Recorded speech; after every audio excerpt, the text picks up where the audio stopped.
ब्रह्म अहम प्रतिष्ठा अनादिरादि सर्व कारणेर कारण भगवान श्रीकृष्ण आसतेन आजकेर এই তিথিতে।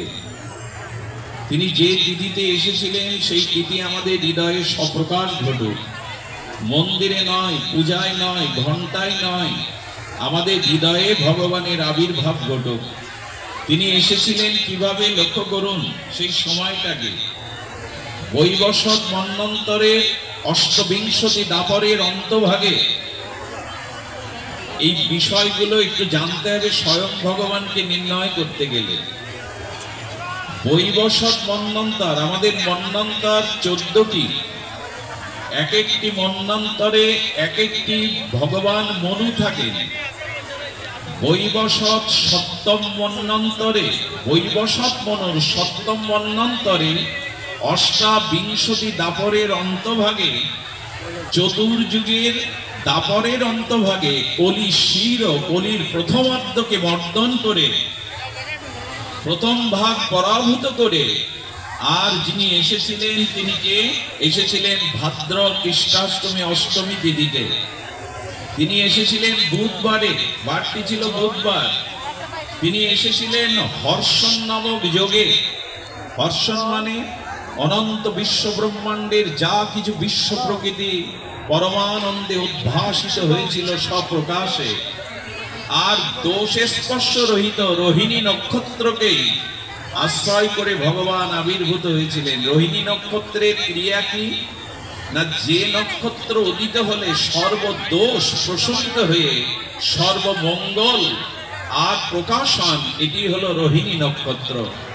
সেই রোহিণী নক্ষত্রে আনন্দদায়ক অথচ সর্বপূর্ণতম অখণ্ড পরতত্ত্ব ভগবান শিব, ভগবান ব্রহ্মার বন্দিত চরণ, অনাদিরাদি সর্বকারণের আনন্দ ঘন, সচ্চিদানন্দ ঘন, রস ঘন, অখিল রসমৃত মূর্তি ভগবানের আবির্ভূত হয়েছিলেন।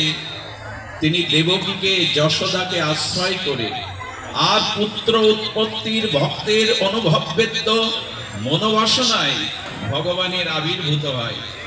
সুধীজন, সেই সময়ে মাঙ্গলিক সময় কি বলা হচ্ছে? তদা যুগাদি দেবাস্তে সসম্পদপূর্ণ।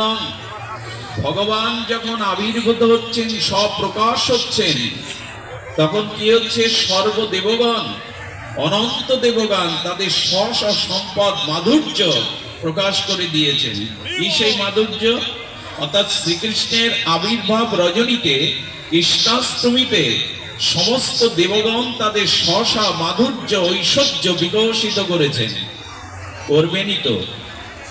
যদি রাষ্ট্রপতি মহোদয় কোথাও আসে, তখন অধস্তন কর্মচারীদের ছুটি থাকে কি?